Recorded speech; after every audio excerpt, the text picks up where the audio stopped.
Alright guys, so in today's video we're going to be tearing down the new motor. We'll finally be getting into it. It's been about a month of searching for a motor, but we finally found one. I was told it was low compression, cylinder 2 and 4. So we'll see how it is. We'll tear like everything off of it, tear the head off, and hopefully everything's all good because $120 motor, and we'll be putting about $1,000, $1,500 into it to push the Miata to 250, 300 horsepower, and that should be tons of fun. So let's get right into it, and I'll catch you guys when we're tearing the whole, I guess, low compression motor down.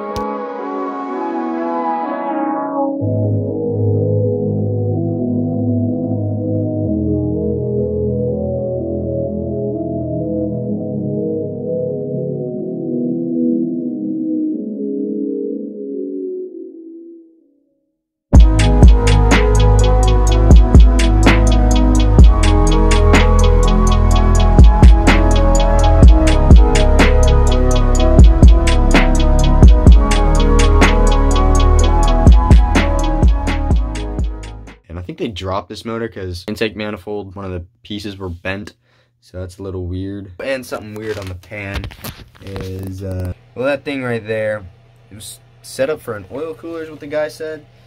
So there's a hole in the pan there. I don't know if I want to get a plate welded to that or something and use this pan, because my pan has a weird hole for the turbo, and I think I might relocate it to where the engine mounts at.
Alright guys, so as you saw from the GoPro footage of the time lapse and all this stuff, we did take the head off.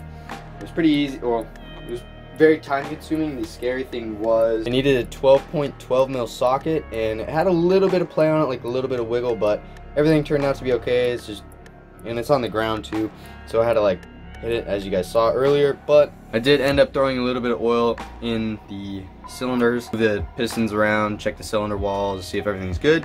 But as you see the grime in there from everything else, but it still has cross hatching. There's no real deep embedments. I mean, I guess you can see a little bit there, but we're doing a 1mm overbore on this for bigger pistons. I'm not going to tell you guys what brand yet, but yeah, we're going to get these old carbon buildup boys out of here. Throw some super nice forged pistons in here along with rods, and you know, just pretty much fully built bottom end, other than, you know, the block. Like, we're not gonna go sleeve. We're not gonna sleeve the block just yet. You know, if it blows again, then we'll sleeve the block. Hopefully it doesn't, though.